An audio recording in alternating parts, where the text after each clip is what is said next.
weaknesses. You can have many names, demons, dark spot, bright spot, etc. It's key to identify these weaknesses and to fix it. Everybody has weaknesses. Everybody have weaknesses, fear. I have the greatest fear of height ever. I had, crazy. And I'm a solar contractor now. How ironic is that, huh? But before I become a solar contractor where I climb up roof, just one attempt to get rid of my fear. The Stratosphere Tower in Las Vegas. A couple of years, 10 years ago back, they had this bungee cord thingy where you do bungee jump. I swear to you, if there's ever a point in my life where I came to wet my pants, that was it. It was like every step that I take towards the edge was like weigh thousands of pounds. But I knew that I needed to get rid of this fear because I was like, oh my God, this fear is ridiculous. I hate that feeling when I get up high and I'm standing and I'm like getting dizzy, and I hate that. So I decided to do bungee jump, right? And I was predetermined to finish it. And although the step taken up to the ledge was pretty hard, but I managed to get through it. And I take my leap of faith. And it felt great, liberating. Really, really good. Does it get rid of my fear? No. But it minimized it a lot. I did other things, and ultimately, I can say that I can tolerate height now. Those are small things, and only you know what it is. Laziness, procrastination. We all have that. Procrastinate. But you need to get rid of those. And it's up to you. It's up to you how serious you want to discipline yourself. Your current action right now will determine how successful you are in the future. So it's up to you to become your own teacher. Parents, me, everything else, just an additional source. The main teacher is going to be you. The main teacher is going to be you guys enforcing these things onto yourself. Okay, so keep that in mind. Strengths and weaknesses. Your identity. Your family stories. Your origins. And cool things about these things is you learn about your ancestor, and you will see certain achievement in which you feel like, hey, that was part of me, and you feel that good energy, and that energy will motivate you to accomplish something greater, right? My grandfather has a river named after him because he was a landlord where he agreed to let the local village dig a little trench of water about yay high to funnel the water through his land, and that water erodes and becomes a river. And then now there is a river in Vietnam called Ba Thieu, which means it's my grandfather's name. And that's a river named after him. So I think it's cool. You guys are here to listen to people talk, successful people talk, and there will be more studies that you're going to learn about, etc. People that you should learn the story from, but you know who you should learn the most from. Your parents. Your parents. Your parents are your success story. There will be their failures too, but you should really learn from your parents. They are the greatest teacher to your life because it's out of love. Okay, so in the concept of parents, let me ask you this. Is your mom here? Yes, she was. Where's she over there? Yeah. Oh, she's napping. Go. Sorry, Mom, I put you to sleep. Okay, guys, it's over. I'm going home. Do you know what your mom looked like? Don't look at her. What was that? Do you know what your mom looked like? What? Honestly. So, yeah. Hey? You think so? Do you know what your mom looked like? Looks like, Yeah.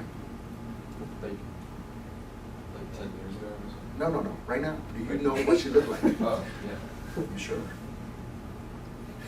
Okay. Some people will know what their mom looked like, and some people like Nicolette. No. may not know what their mom looked like. Why? Because, you know, you guys see mom, dad as mom and dad. You guys see them as the person that take care of bills, make sure the food on the table. But have you ever slowed down and like really inspect your mom? Like, huh? Oh, I see those lines there. Oh, that's what you look like. And I encourage you guys to do so. Up until not too long ago, I did not know what my mom looked like. I'll be honest with you.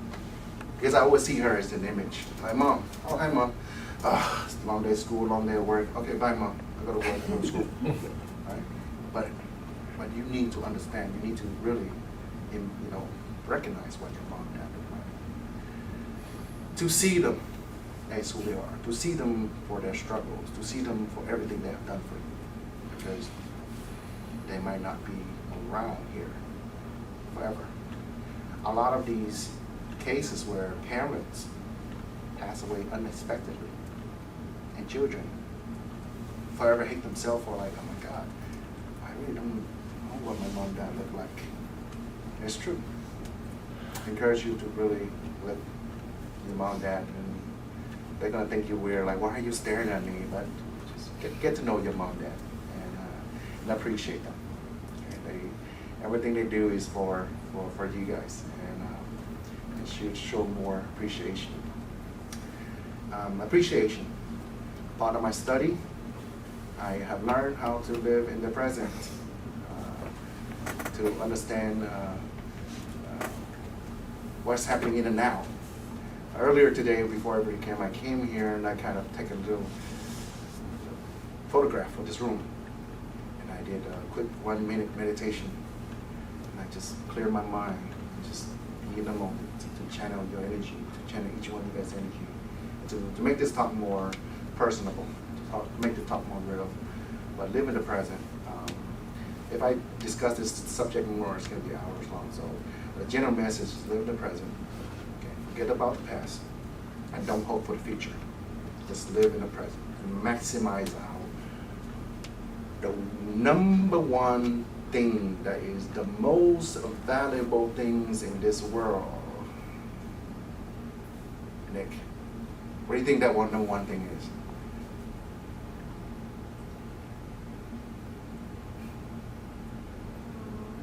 Your life? I don't expect you to really know this yet, because I barely learned this thing not too long ago. The number one thing in this world is time, you guys. Time. We don't have that much time. If you look at a lifetime of a human being, that's not much. Why? First 10, 15 years, right? You're barely able, your mind, your cognitive is not completely there yet. Right? You haven't really lived yet. And then the next is school, however long for school. And so you only have X amount of time to really live, to come to that point where you experience life to live there. Right? And then you have to worry about retirement, getting old, etc. Going on this, most of your time is delegated to sleeping, eating, and pooping in the restroom. If you have time to research up the time that you spend in a person's life, it will blow your mind. I am put in perspective of how many hours of consciousness we have. So keep in mind, time is the most valuable things in life. Books, lessons.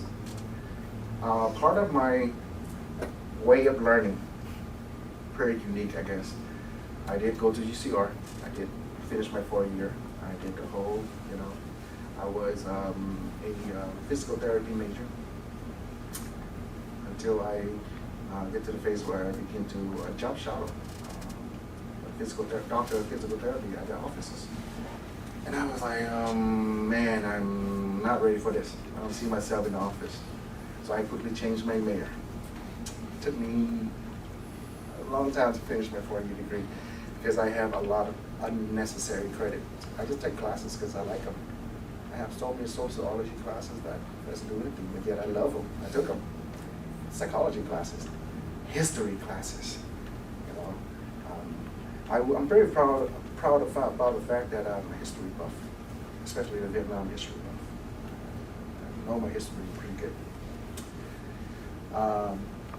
But institutional learning is something is needed, unfortunately. You will need that degree. Years ago, you need a bachelor degree.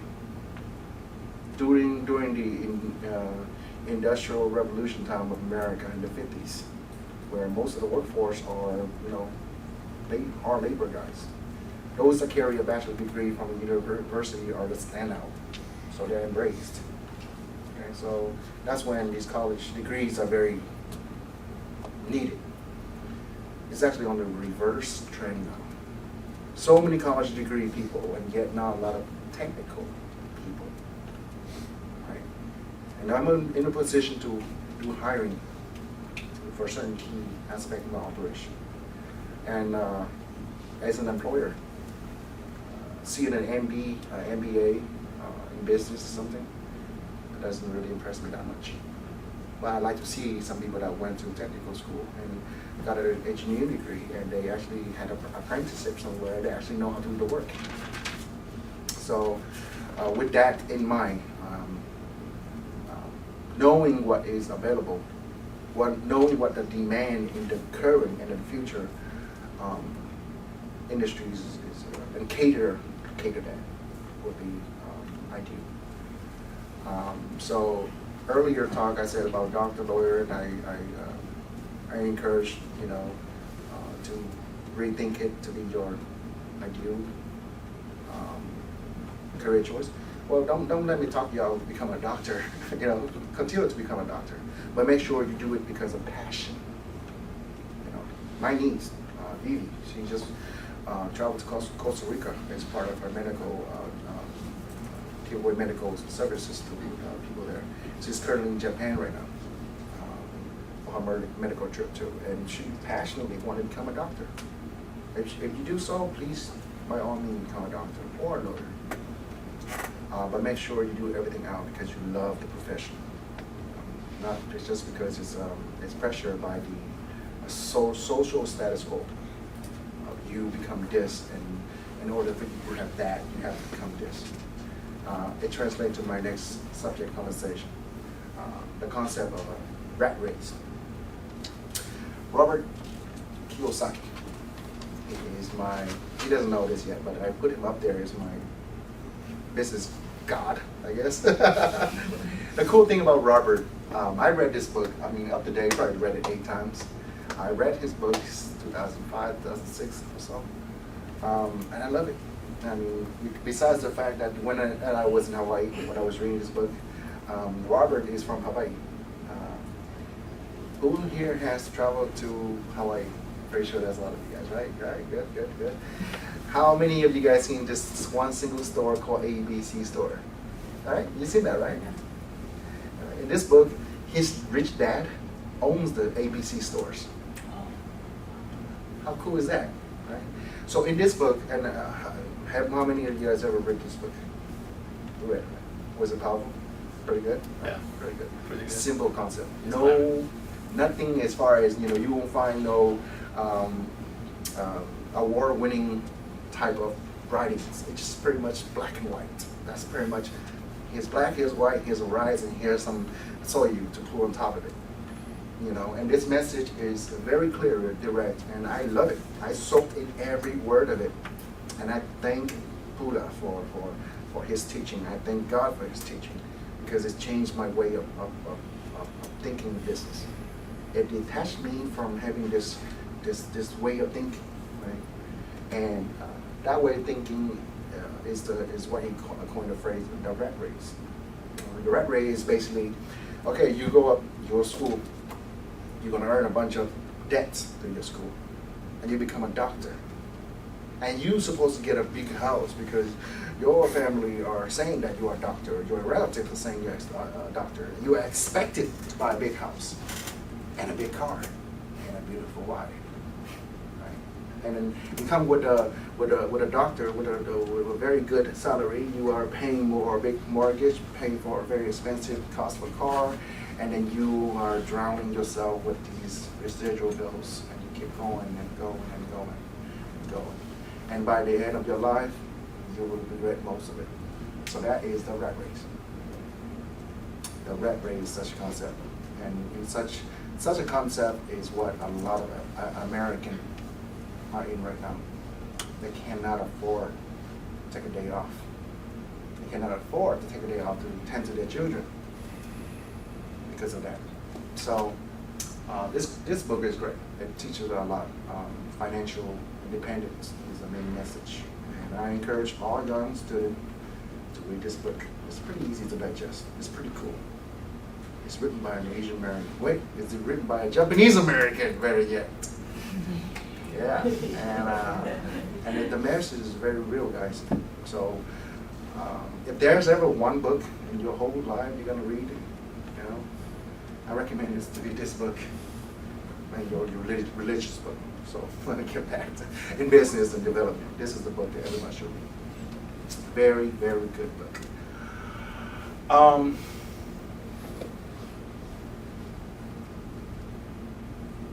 love the guy. So obviously, throughout my study,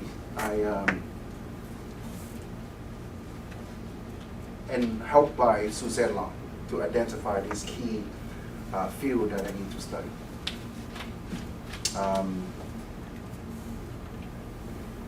Health is one thing that we need to focus on. Okay? Health is definitely a key thing to focus on.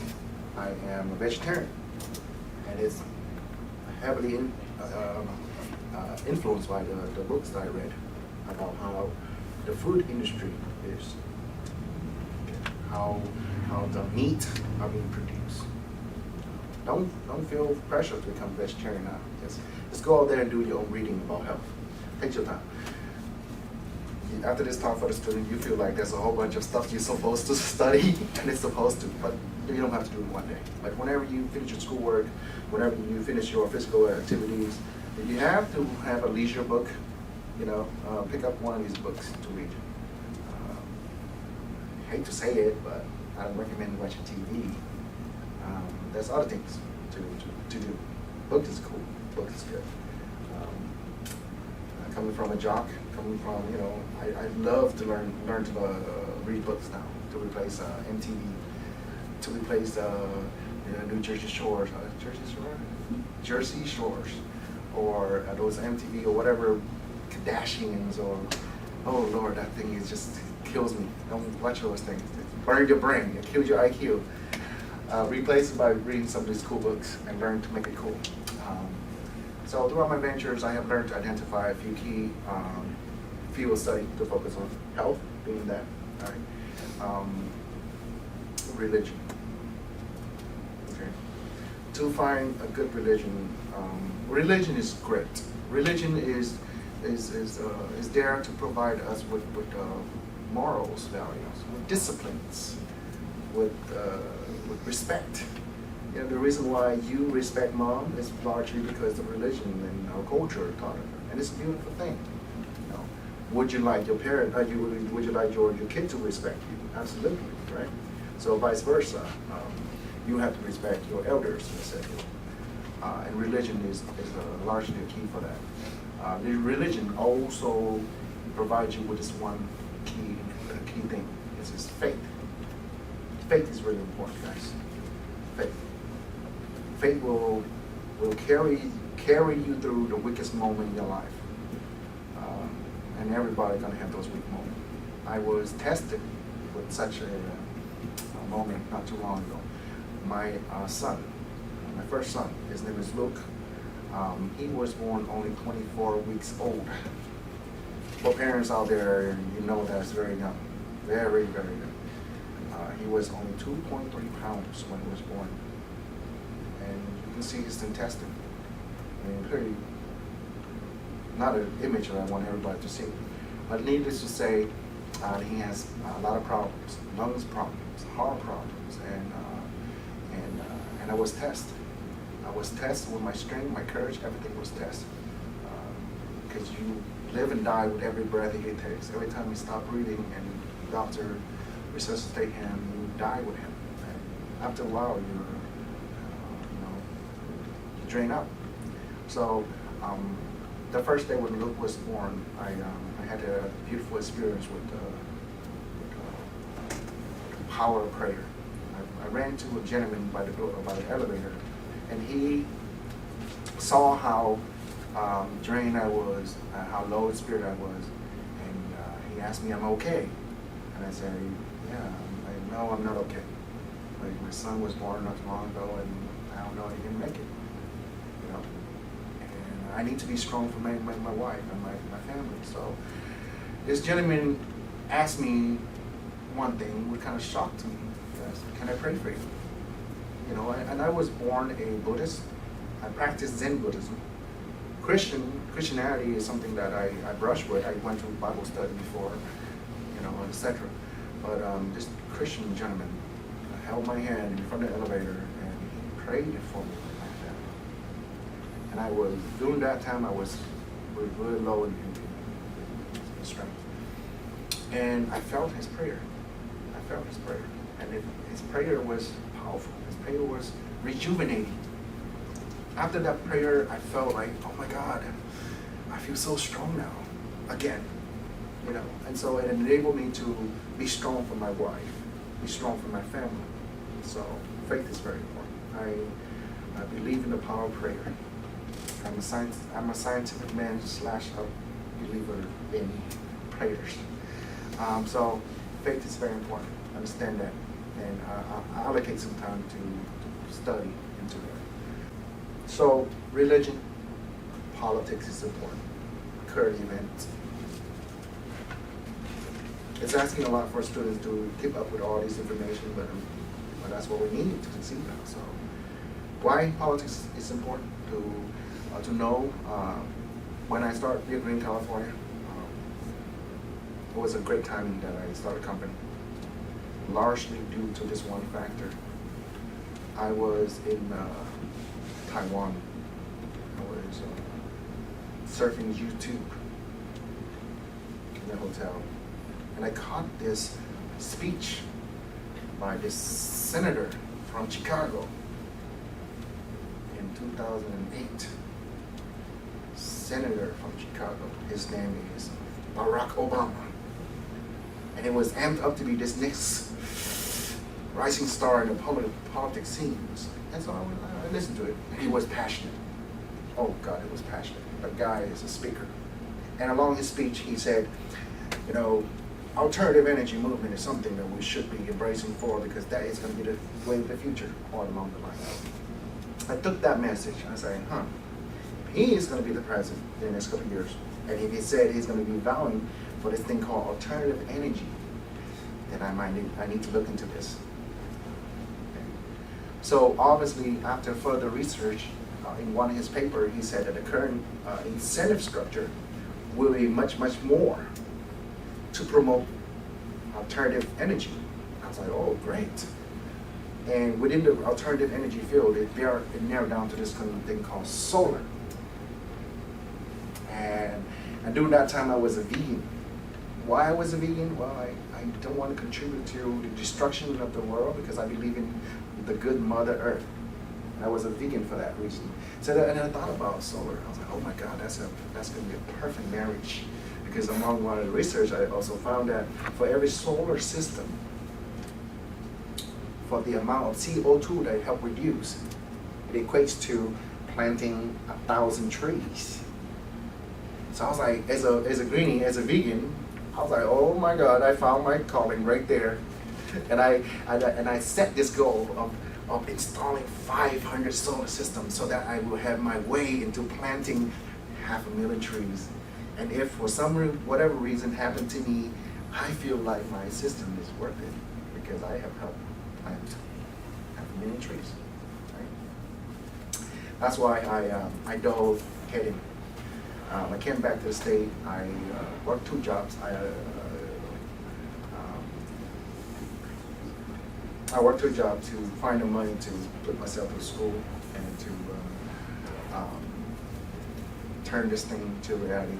I want to come back to this story, because that's going to be my finishing story. But that's how I identify to become in the solar. And as an update, we have installed over 600 solar systems throughout Southern California. So my dream of installing 500,000 tree have been met. So took a lot of work, took a lot of dream and turn everything to make that happen. 600 solar system, one of them is right there. So some of the course of study, some of these books that I picked up, and I think it's useful. You do not need to read all these books, but if you can take that should be 11 books in there. There's 10, but I squeezed in my last book as an effort to promote my brother-in-law's book. So that's the honesty, okay? The China study, that is the health. It's about, how food production is being made, pollution, environmental problem. Death by China is a very heavy political book, which I think you should know to get a true glimpse of what is going on in the global politics. How to Win and Influence. It is a classic Dale Carnegie. It's a classic business school book. It just promotes you to communicate better. The title is cheesy, but the message is to teach you how to understand the position, the person you're talking to, and how to have an effective conversation, and teach you how to have this ability to listen. And that ability is very important.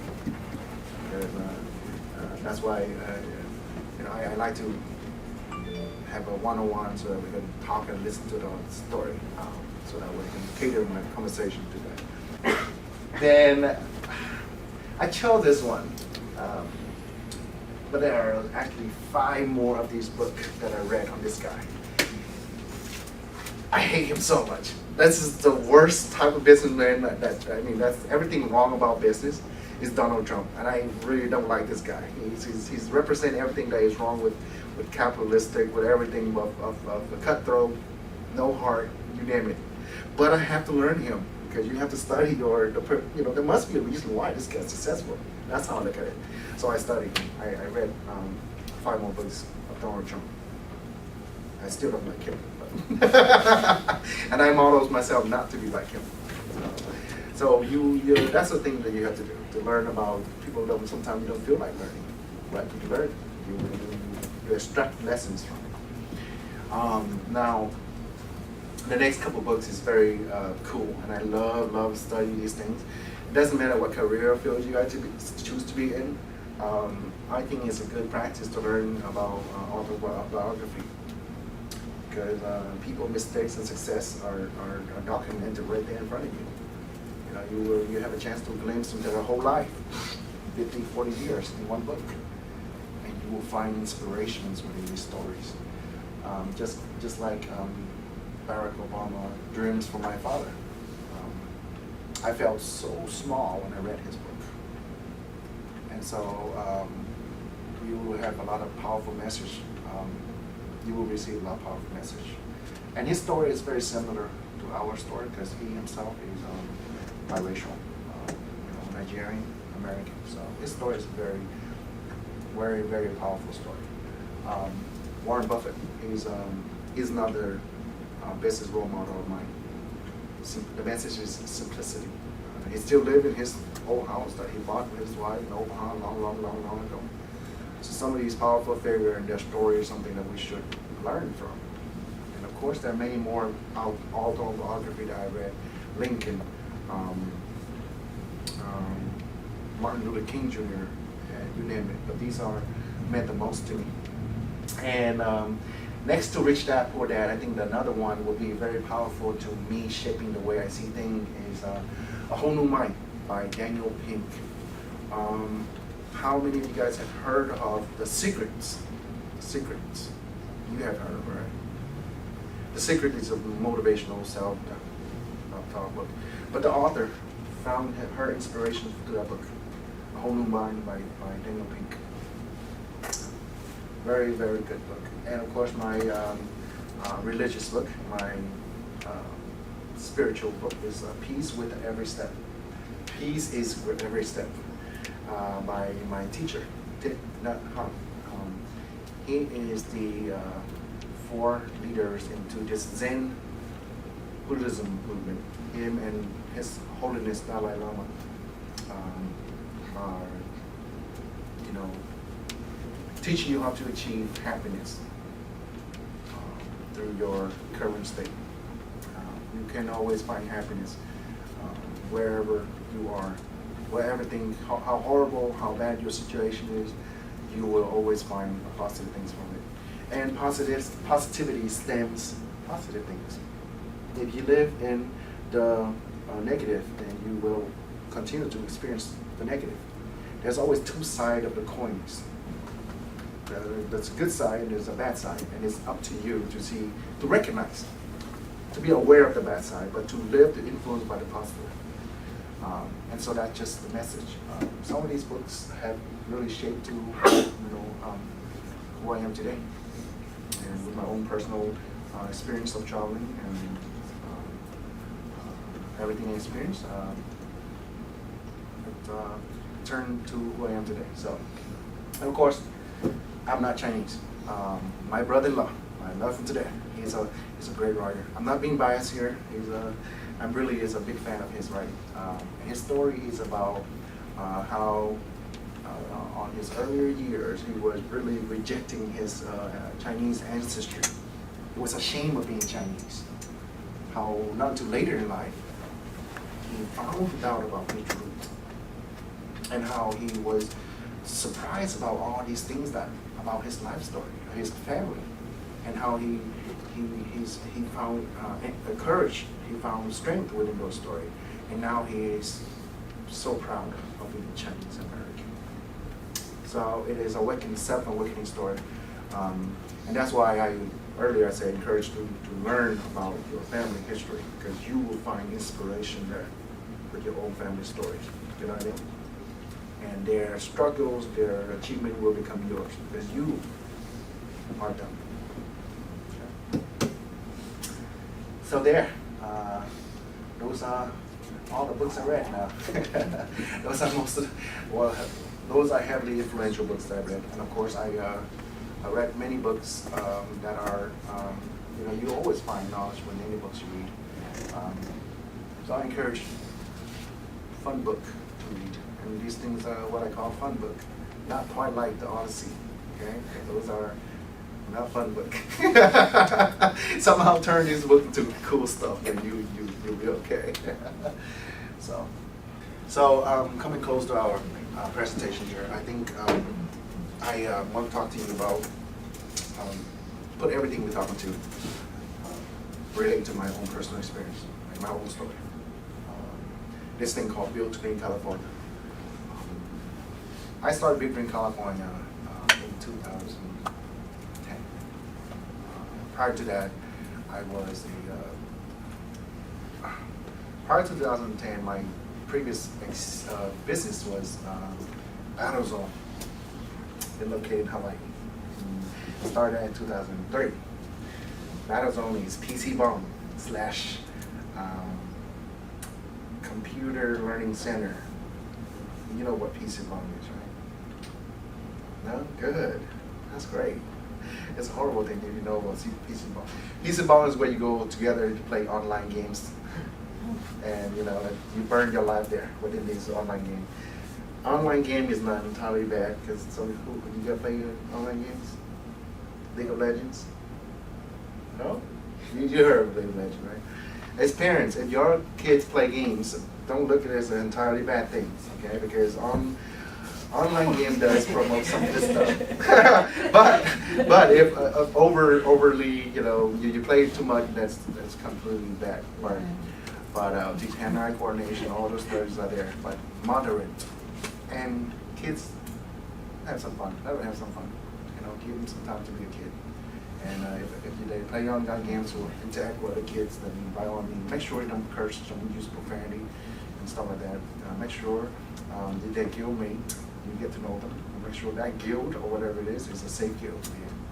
So all of those things you can do, because when I have Battle Zone, the number one rules there at Battle Zone is no profanity. You cannot curse in my gaming center. They have a 40 computers set up. Juice bar, name it. Kids come in there, have a fun environment, play game. So that was my previous venture before built Green, California. I took a few years off to travel to Asia to learn. Traveled to Taiwan, Japan, Korea, Thailand, Laos, Cambodia, and I spent most of